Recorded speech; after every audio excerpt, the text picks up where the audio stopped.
नमस्कार दोस्तों, आज सिलेबस के बारे में जानेंगे। केवीएस, पीआरटी और टीजीटी, पीजीटी के और नॉन टीचिंग एग्जाम के टायर 1 के बारे में। टायर 1 में क्या क्या सिलेबस रहने वाला है उसके बारे में जानेंगे। तो मेरे प्यारे भाई बहन, बहुत शांति से देखेंगे कि आपका टायर 1 का सिलेबस जो आने वाला है, जनरल रीजनिंग है, जो 20 क्वेश्चन है, 60 मार्क के हैं, मतलब एक क्वेश्चन 6 मार्क के हैं।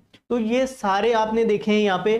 भाई हमारा न्यूमेरिकल एबिलिटी है, 20 क्वेश्चन है, कंप्यूटर है 20 क्वेश्चन है, जीके है हमारा 20 क्वेश्चन है, इंग्लिश है 10 क्वेश्चन है, और हमारा हिंदी या अदर लैंग्वेजेस है जो 10 क्वेश्चन है। ऐसे 100 क्वेश्चन बनते हैं और 300 मार्क के बनते हैं। ठीक है, ये टीजीटी लिख देता हूं भाई, PRT, PRT, TGT, PGT plus non teaching वाले जो भी पोस्ट हैं, जितनी भी पोस्ट हैं, उन सब के लिए ये कॉमन एंट्रेंस टेस्ट बनाने वाला है। भाई कॉमन ही नहीं रहेगा, एक्चुअली क्या रहेगा, थोड़ा सा लेवल फर्क रहेगा, दिन अलग अलग रहेंगे, तो टॉपिक यही रहने वाले हैं। इनको डिटेल्ड सिलेबस कैसे जानेंगे? इनका डिटेल्ड सिलेबस हमें पता है, ये 2 घंटे का है और 1/3 नेगेटिव मार्किंग है, 1/3 negative marking.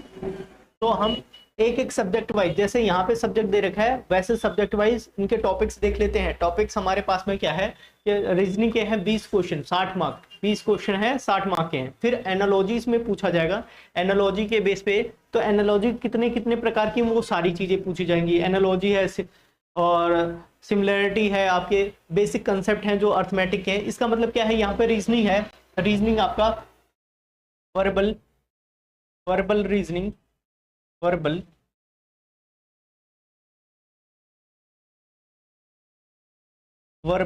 Plus non verbal सभी पूछी जाने वाली हैं। वर्बल और नॉन वर्बल भी पूछे जाएंगे आपके। ठीक है, कोडिंग डिकोडिंग भी पूछी जाएंगी। ये देखो भाई, कोडिंग डिकोडिंग है, नंबर सीरीज है आपके सामने है। ठीक है, अर्थमेटिक नंबर सीरीज है यहाँ पे, और सिमेटिक सीरीज दे रखे है यहाँ पे। स्मॉल कैपिटल नंबर भी दे रखे हैं। स्मॉल कैपिटल आपका क्या होगा, इनइक्वालिटी से क्वेश्चन बनेंगे। लेटर है और नंबर है, यहाँ से है। कोडिंग डिकोडिंग से क्वेश्चन पूछा जाएगा। क्लासिफिकेशन से भी क्वेश्चन पूछा जाएगा। क्लासिफिकेशन ये नहीं पूछा वर्बल और नॉन वर्बल, क्लासिफिकेशन कुछ भी हो सकता है। एम्बेडेड फिगर से भी, या वाटर इमेज और वाटर इमेज, मिरर इमेज से भी क्वेश्चन पूछा जा सकता है आपके सामने। तो यहाँ पे ये कंप्लीट सिलेबस बता रखा है, लेकिन इसके जितने जुड़े हुए टॉपिक रहेंगे सब पूछे जाएंगे आपसे, ये भी बात मैं बता देता हूं। तो बेसिक अंदाजा आप यहां से लगा सकते हो, क्योंकि ये 2022 में जब निकली हुई थी वैकेंसी, दिसंबर के समय पे, वहां पे है। और एग्जाम डेट आप सबको बता देता हूं, साथ साथ में एग्जाम डेट भी जान लो। एग्जाम डेट, क्योंकि ये केवीएस है, ऑटोनोमस बॉडी है, ये किसी की नहीं सुनने वाली। आप सुप्रीम कोर्ट चले जाओ, नहीं सुनती हैं। रीजन क्यों है? क्योंकि एग्जाम डेट खुद डिसाइड करते हैं। ये ज्यादा से ज्यादा आपको 2.5 महीने का समय देते हैं। पिछली बार जिन बच्चों ने फॉर्म भरा उनसे पूछ लो, आपका जनवरी 10 तारीख के बाद कभी भी 10 तारीख के बाद कभी भी, जनवरी को ध्यान रखो, जनवरी 2026 10 तारीख के बाद कभी भी आपसे एग्जाम ले सकते हैं।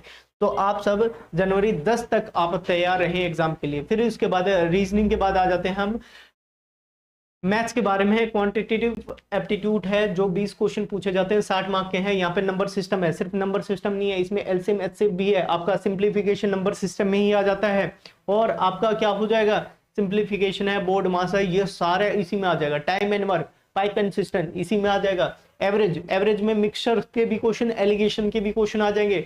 और आपका रेशियो का क्वेश्चन परसेंटेज में भी पूछा जा सकता है, इसलिए ध्यान रखना, जो मैं टॉपिक बता रहा हूँ उनको एक्स्ट्रा भी रख लेना।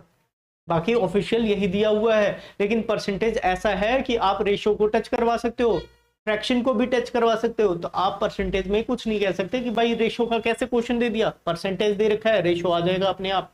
तो इस चीज को ध्यान रखना। प्रॉफिट एंड लॉस इसके साथ में डिस्काउंट भी दे सकता है। ठीक है, प्रॉफिट होगा उसमें डिस्काउंट के क्वेश्चन भी डाल सकते हैं। ठीक है, बेईमान दुकानदार के भी क्वेश्चन डाल सकते हैं। बेईमान दुकानदार के बहुत फेमस क्वेश्चन होते हैं जो एग्जाम में पूछे जाने वाले में से है। इसके बाद आपका रेशियो एंड प्रोपोर्शन, देखो रेशियो एंड प्रोपोर्शन यहाँ पे देगा। सिंपल और कंपाउंड इंटरेस्ट दे रखा है, सिंपल और कंपाउंड इंटरेस्ट दे रखा है। टाइम स्पीड और डिस्टेंस भी दे रखा है, टाइम स्पीड डिस्टेंस दे रखा है। आपको मैं एक चीज और बता देता हूँ, एडवांस मैथ्स के कुछ टॉपिक, एलजेब्रा, वो आप इंक्लूड करना मेरी तरफ से। क्योंकि आपको क्वेश्चन हेल्प करेंगे सॉल्व करने में। एलजेब्रा, एलजेब्रा को आपको इंक्लूड करने की जरूरत है, इस चीज को मेरी बात ध्यान रखना। और मैं बता देता हूं इसमें थोड़ा सा अगर आपको पढ़ने की जरूरत है तो आप स्टैट्स को भी ध्यान रख लेना, स्टैट्स को भी ध्यान रख लेना, क्योंकि इसमें क्या है 3 मार्क का एक क्वेश्चन है स्टैट्स भी, स्टैटिस्टिक, ये भी ध्यान रखना, थोड़ा सा इसको मिला लेना, मेरे तरफ से ही है ये सारी चीजें। अब इसके बाद आप आ जाते हैं यहाँ पे कंप्यूटर लिटरेसी के बारे में। सबसे पहले आप ध्यान रखो कि कंप्यूटर के बारे में, उसके फंक्शन के बारे में पूछता है, हिस्ट्री कम पूछता है। सीबीएसई ऐसे पेपर बनाते हैं जो आपके क्या होता है एप्लीकेशन बेस्ड, जो रोजमर्रा की जिंदगी में आप यूज कर सकते हो, सीबीएसई वैसे ही क्वेश्चन बनाती है। तो हिस्ट्री के कम क्वेश्चन होंगे, लेकिन उनके मूड के ऊपर बात होगी, तो एनसीईआरटी के बेस पे ही क्वेश्चन पूछे जाएंगे, एनसीईआरटी ही फॉलो करती है। बहुत सारे बच्चे होंगे जो, आपको मैं बता देता हूँ, एसएससी की मैथ्स पढ़ने लग जाएंगे, यहाँ पे एसएससी की मैथ्स पढ़ने लग जाएंगे, एसएससी के कंसेप्ट पढ़ेंगे इसमें भी। भाई साहब मैं बता देता हूँ, जो पेपर ले रहे ना उसका नाम है सीबीएसई। सीबीएसई किसको फॉलो करती है? एनसीईआरटी को। ना तो जब पेपर हो जाएगा ना तो मुझसे मैच करवा लेना, उससे आप आगे मैच करवा लेना, मैं 100% की गारंटी लेता हूँ एनसीईआरटी से बाहर क्वेश्चन नहीं पूछा जाएगा। जो एनसीईआरटी बेस पे तैयारी नहीं कर रहे हैं भाई साहब, समझ लो वो अपना टाइम खराब कर रहे हैं। यहाँ पे कंसेप्चुअल अंडरस्टैंडिंग आएगी। मैथ्स में ऐसा नहीं पूछा जाएगा, ट्रिकी क्वेश्चन पूछे जाएंगे, ट्रिक से कर दो क्वेश्चन, आपको बेसिक फंडामेंटल आना ही चाहिए। तो इसके बारे में भी बात करेंगे कैसे आप उसको टैकल करोगे। यहाँ पे आ जाओ भाई हमारे पास में कि करेक्टरिस्टिक्स ऑफ कंप्यूटर, कंप्यूटर की विशेषताएं क्या क्या है भाई। कंप्यूटर के ऑर्गेनाइजेशन इंक्लूड रैम, रैम क्या होते हैं, रोम क्या होते हैं, फाइल सिस्टम क्या होते हैं, इनपुट डिवाइस क्या होती है, आउटपुट डिवाइस क्या हो जाते हैं, कंप्यूटर सॉफ्टवेयर क्या हो जाते हैं, हार्डवेयर क्या होते हैं, हार्डवेयर और सॉफ्टवेयर से लिंकअप क्या होता है, कैसे लिंक होते हैं, कौन सी चीजें जो हार्डवेयर सॉफ्टवेयर दोनों हैं। फिर उसके बाद ऑपरेटिंग सिस्टम क्या हो जाता है, एमएस ऑफिस के बारे में पूछेंगे, जैसे आपके पास में MS Word, MS Excel, MS PowerPoint के बारे में पूछ सकता है। ठीक है, पावर पॉइंट पे एक्सेल सीट या स्प्रेड सीट भी कह सकते हैं इसको। इंफॉर्मेशन टेक्नोलॉजी, इंफॉर्मेशन टेक्नोलॉजी के बारे में पूछ सकता है कि भाई एक्ट वगैरह के बारे में थोड़ा सा पूछ सकता है। सोसाइटी को मतलब इंटरनेट के द्वारा जो साइबर क्राइम होते हैं उसके बारे में भी पूछा जा सकता है। फिर उसके बाद इंडियन आईटी एक्ट के बारे में पूछ लिया, मैंने वही यहाँ पे बोला, इसको पढ़ा भी नहीं था, उससे पहले बताया कि किसके पेरिफेरल पूछा जा सकता है। डिजिटल सिग्नेचर क्या होते हैं, डिजिटल अरेस्ट भी क्या होते हैं, बहुत सारी चीजें आपके सामने है। फिर उसके बाद application of information technology in A government for the e governance, e governance में क्या हेल्प होती है, मोबाइल। अब अच्छा एक चीज और है, टीचिंग के एग्जाम में ऐसे पूछ सकता है कि दीक्षा क्या है, दीक्षा की फुल फॉर्म क्या है, ये सारी चीजें पूछी जा सकती हैं, दीक्षा के बारे में है। और फिर उसके बाद निष्ठा के बारे में क्या होता है, टीचिंग प्लेटफॉर्म के बारे में जो चीजें हैं, जैसे सरकारी चीजें हैं, हम तो जैसे कुछ चीजें प्राइवेट चीजें यूज कर लेते हैं, लेकिन कुछ ऐप ऐसे हैं जो सरकारी हैं, उनके बारे में। एनसीईआरटी ऐप क्या होता है, ई एनसीईआरटी। अच्छा, एनसीईआरटी की बुक कहाँ पे, मतलब कौन सी साइट है, ये भी सारी चीजें इसमें पूछी जा सकती हैं, बहुत अच्छे से पूछी जाएंगी, आप इस चीज को ध्यान रखना। ठीक है, अब इसके बाद आप आ जाते हो जनरल नॉलेज के बारे में। हिस्ट्री है, इंडियन हिस्ट्री, सिर्फ यहाँ पे इंडियन हिस्ट्री दे दिया गया है। इंडियन हिस्ट्री में आपको एंशिएंट इंडिया पढ़ना है, आपको मेडिवल इंडिया पढ़ना है, मध्यकालीन भारत, एंशिएंट प्राचीन भारत, और फिर उसके बाद आधुनिक भारत के बारे में पढ़ना है। फिर इंडियन ज्योग्राफी, हमारा इंडिया की ज्योग्राफी कैसी है, ठीक है, पहाड़ कहाँ पे है, माउंटेन्स कहाँ है, प्लेट्यूज कहाँ पे है, ठीक है, जलवायु क्या है हमारी, जनसंख्या घनत्व क्या है, ये सारी चीजें यहाँ से पूछी जाएंगी। इंडियन इकोनॉमिक्स, आपसे नेशनल इनकम के बारे में पूछा जाएगा, ग्रॉस डोमेस्टिक प्रोडक्ट के बारे में पूछा जाएगा, जीडीपी के बारे में पूछा जाएगा। ठीक है, और फिर 5 ईयर प्लान्स वगैरह इसमें हो सकते हैं, 5 ईयर प्लान्स होंगे। ठीक है, नीति आयोग क्या है, योजना आयोग क्या था, ये सारी चीजें पूछी जाएंगी आपसे, बिल्कुल टेंशन लेने की जरूरत नहीं है, ये सारी चीजें आपको पढ़ने की जरूरत है, बार बार क्लास के चक्कर में नहीं पढ़ना है। आप बार बार क्लास के चक्कर में पढ़ोगे परेशान होगे, क्योंकि बहुत डिटेल सिलेबस है।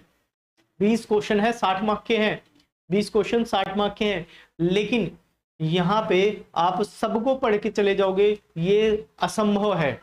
ठीक है, ये असंभव है, जो कितना भी पढ़े असंभव ही है। इंडियन पॉलिटी कि भाई कैसे कैसे हमारे देश को रन किया गया है, गवर्नेंस किया गया है, इसके बारे में इंडियन पॉलिटी बताएगी। हमारे आज हमारे जो कानून है, ठीक है, वो कैसे इंपैक्ट हुए थे, हमारे मौलिक अधिकार कैसे आए थे, पहले क्या क्या अधिकार थे, ये सारी चीजें कहाँ पे आप इंडियन पॉलिटी में पढ़ेंगे, कॉन्स्टिट्यूशन में, इंडियन पॉलिटी और कॉन्स्टिट्यूशन में। फिर साइंटिफिक रिसर्च के बारे में पढ़ेंगे, साइंटिफिक रिसर्च क्या क्या हुई है अभी, ये इंफॉर्मेशन एंड टेक्नोलॉजी के क्वेश्चन है, अवार्ड्स, स्पोर्ट्स और करंट इंडिया वर्ल्ड। तो ये करंट इंडिया वर्ल्ड मतलब इंडिया की कुछ डिसीजन जो वर्ल्ड पे इंपैक्ट करे, वर्ल्ड का डिसीजन जो यहाँ पे हमारे इंडिया पे करे, वो सारी चीजें आपसे पूछी जाएंगी। स्पोर्ट्स के बारे में, अवार्ड्स के बारे में पूछी जाएंगी, बुक्स के बारे में पूछी जाएंगी। ये तो रेफरेंस दे रखा है, यहाँ से क्वेश्चन बहुत बनेंगे, ठीक है। अब इसके बाद आ जाते हैं हमारे पास लैंग्वेजेस, जिसमें 10 क्वेश्चन है, 10 क्वेश्चन है और 10 क्वेश्चन है। यहाँ पे हमारे पास में एक वन वर्ड सब्स्टिट्यूशन पूछा जा सकता है, कॉम्प्रिहेंसिव पूछा जा सकता है, जैसे आपको पैसेज दे सकता है, कॉम्प्रिहेंशन इसको कहते हैं, तो पैसेज दे सकते हैं, ठीक है, पैसेजेस या पोम दे सकती हैं, ठीक है, उसको दे देंगे, उसके बेस पे क्वेश्चन पूछे जाएंगे। यहाँ पे वन वर्ड सब्स्टिट्यूशन है, साइनो और एंटो है, स्पेलिंग एरर दे रखा है, स्पोर्टिंग एरर दे रखा है, जो आपके इंटीग्रेटेड ग्रामर हो जाएगी, noun, pronoun, adjective, adverb, preposition, conjunction, interjection, ये सारे पूछे जाएंगे स्पोर्टिंग एरर में। स्पोर्टिंग एरर ये हल्का फुल्का टॉपिक नहीं है, ठीक है, वर्ब में भी एडवांस वर्ब हो जाती हैं। और फिर उसके बाद जीरेंड पार्टिसिपल, वर्ब पार्टिसिपल्स के बारे में पढ़ेंगे, जीरेंड के बारे में पढ़ेंगे। ये सारी चीजें थोड़ी सी डिफिकल्ट बनाती हैं चीजों को। ग्रामर में क्या हो जाएंगी भाई, noun, pronoun, adjective, adverb, preposition, conjunction, interjection, और फिर उसके बाद ए एंड द का यूज करेंगे, इडियम एंड फ्रेजेस का यूज करेंगे, ठीक है। तो पूरी एक तरीके से अच्छी वाले लेवल के क्वेश्चन पूछे जाएंगे आपसे, और एनसीईआरटी बेस यही पूछे जाएंगे, एनसीईआरटी बेस से बाहर नहीं पूछा जाएगा, इसकी गारंटी मेरे से लिखवा लो, ठीक है, स्टाम्प पेपर पे लिख दूंगा। और बताओ, क्योंकि मुझे पता है कि जो सीबीएसई है ना, वो एनसीईआरटी के ही क्वेश्चन को, एनसीईआरटी के ही कंटेंट को फॉलो करती है। और आप कोर्ट में किसी क्वेश्चन को चैलेंज करने जाओगे ना, तो आप एनसीईआरटी के ही रेफरेंस से जाओगे, अपने मतलब प्राइवेट पब्लिकेशन के रेफरेंस से नहीं जाओगे। वहां पे मना कर दिया जाता है, प्राइवेट वाले को वैलिड ही नहीं माना जाएगा, क्योंकि वहां पे मिस्टेक हो सकती है, लेकिन सरकारी बुक में बेसिक मिस्टेक है, लेकिन वैलिड उसी को ही माना जाएगा, ठीक है। अब यहाँ पे आ जाते हैं, हिंदी में 10 क्वेश्चन है, 30 मार्क के हो जाएंगे, क्योंकि हर एक क्वेश्चन 3-3 मार्क का है। यहाँ पे क्या है, गद्यांश आधारित प्रश्न है, गद्यांश पूछा जाएगा, तद्भव तत्सम पूछा जाएगा, आगत और आगत शब्द पूछा जाएगा, संकर शब्द पूछे जाएंगे, कहाँ से आए हैं, ये सारी चीजें हैं, ये भी पूछा जाएगा। पर्यायवाची शब्द, विलोम शब्द, मुहावरे, लोकोक्तियां, शुद्ध अशुद्ध वाक्य, शुद्ध और अशुद्ध वाक्य, वाक्य किससे बनता है, शब्दों से बनता है, तो पहचान में इसका मतलब क्या है, वाक्य पहचानना है, इससे अच्छा शब्द भी पहचानो गलत क्या है। फिर उसके बाद आपका होता है संधि विच्छेद, संधि विच्छेद 3 प्रकार की संधियां होती हैं, स्वर व्यंजन और विसर्ग संधि। फिर अलंकार हो गए आपके, समास हो गए, अलंकार भी पूछा जाएगा, शब्द अलंकार, अर्थ अलंकार, इसमें भी अलंकार के भी भेद आ जाते हैं, लाइन देके पूछ लेगा कौन सा अलंकार है। फिर आप क्या करोगे, यहाँ पे समास है, वचन है, लिंग है, अनेकार्थ, अनेक अक्षरी शब्द है, अनेक अक्षरी या अनेक जिसके अनेक अक्षर हैं, मतलब एक जैसे ही शब्द बनते हैं, वहां से अनेक अक्षर, वाक्य के लिए एक शब्द, अनेकार्थी भी पूछा जा सकता है, अनेक अक्षरी भी कहा जा सकता है उसको, इस चीज को ध्यान रखना। तो आप सबको अगर इसकी पीडीएफ चाहिए होगी कि भाई सिलेबस की आप पीडीएफ दे दो, तो इस नंबर पे व्हाट्सअप कर देंगे, आपको पीडीएफ व्हाट्सअप कर दिया जाएगा। लेकिन आप एक शर्त है, व्हाट्सअप करना है ओनली व्हाट्सअप, नेम लिखेंगे, अपना नाम लिखेंगे और स्टेट लिखेंगे, कौन से स्टेट से आप देख रहे हैं, स्टेट लिखेंगे, व्हाट्सअप करेंगे, इस पे ओनली व्हाट्सअप करना है। आपको ये सिलेबस की पीडीएफ आपको फ्री ऑफ कॉस्ट मिल जाएगी, ठीक है भाई साहब। अब इसके बाद ध्यान देते हैं भाई मैथ वगैरह पे, इन सबको टैकल कैसा करना है, इनको टैकल बहुत अच्छे से करना है भाई। सेल्फ स्टडी वाले की, सेल्फ स्टडी जो करेगा उसी का सिलेक्शन होगा, सेल्फ स्टडी, क्योंकि आपके पास में बहुत ज़्यादा कोचिंग खेलने का टाइम नहीं है।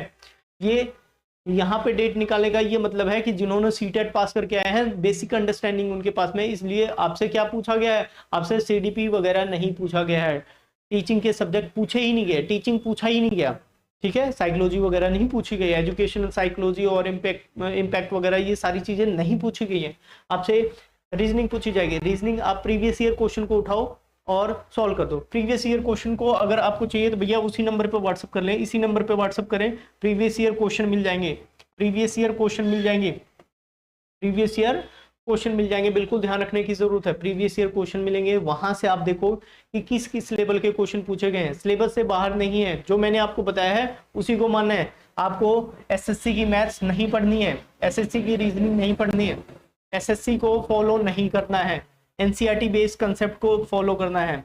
आपको अगर मैथ्स बिल्कुल भी नहीं आती, मैथ्स बिल्कुल भी नहीं आती, जो पीआरटी के लिए है मैं उनकी बात कर रहा हूँ, वो 6 से 8 तक मैथ करना शुरू कर दें। 6 से 8 तक मैथ करना शुरू कर दे। ज्यादा आपको 15 से 20 दिन में फिनिश हो जाएगी 6 से 8 तक मैथ को। अगर आप फिनिश करना चाहोगे, इच्छा होगी, तो आप मैथ को एक एक सब्जेक्ट पकड़ो, रगड़ दो, एक एक सब्जेक्ट पकड़ो, रगड़ दो उनको। मैं बताता हूँ, रीजनिंग को पकड़ो, 10 दिन में खत्म करो, 10 दिन में खत्म करो। मैथ को पढ़ो, मैथ को 20 से 25 दिन में खत्म करो, 20 दिन में कर दो 6ठी से 8वीं तक, फिर अंडरस्टैंडिंग आपकी डेवलप हो जाएगी। कंप्यूटर है 10 दिन में खत्म करो। देखो भाई, इसको 10 दिन में लगा, इसको 10 दिन में, ये 20 दिन में, 10 दिन में। जीके जीएस इसको पैरेलली चलने दो। यहाँ पे भाई साहब लैंग्वेज है, इसको भाई ज्यादा 15 दिन दो, इसको 10 दिन दे दो, ठीक है। इसको पैरेलल जब तक एग्जाम है तब तक चलने दो। लगभग आपके ये कितने हो, 10, 15, 25 और 35 और 30, 65 दिन, इतने ही दिन आपके बाकी भी हैं एग्जाम के लिए, इतने ही दिन बाकी हैं, इससे ज्यादा टाइम मिलेगा ही नहीं आपको। और आप देखना कि एनसीईआरटी ने आपको बहुत ज्यादा मदद करी है। तो मतलब आपको अगर कुछ भी सलाह चाहिए तो उस पर व्हाट्सअप करें और जुड़े, ठीक है। और जैसा भी संभव होगा उस हिसाब से चीजें आपको प्रोवाइड की जाएंगी। प्रीवियस ईयर क्वेश्चन चाहिए तो आप मेरे पास में व्हाट्सअप कर सकते हैं और जुड़ सकते हैं।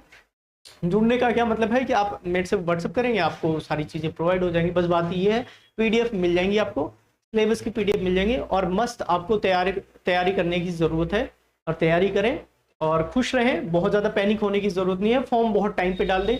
जब आप टाइम पे फॉर्म डाल देंगे तभी आप सीरियस होकर तैयारी करने में जुटेंगे, नहीं तो उससे पहले आप सीरियसनेस नहीं आएगी वो वाली चीजें। और आपको वीकली टेस्ट जरूर देना है। 65 दिन है, 65 दिन में लगभग आपको कितने 9 हफ्ते होंगे, 9-10 हफ्ते हो जाएंगे। 9-10 हफ्ते के आसपास में आपको हर संडे को टेस्ट देने की जरूरत है। 10 टेस्ट आप दे के जाओ, और फिर उसके बाद जितनी आपको समय मिले, उतना ही सबको समय मिला है, तो उतने ही समय में आप जितना बेहतर हो सके उतना बेहतर करो। और आपके सामने सिलेबस मैंने रख दिया। आपकी जो समस्या थी, बहुत सारे बच्चों ने कमेंट कर रखा था, बहुत सारे बच्चों ने डायरेक्ट मेरे पास में फोन भी करा था कि भाई सर बता दो सिलेबस के बारे में, तो सिलेबस आपके सामने रखा हुआ है, ठीक है।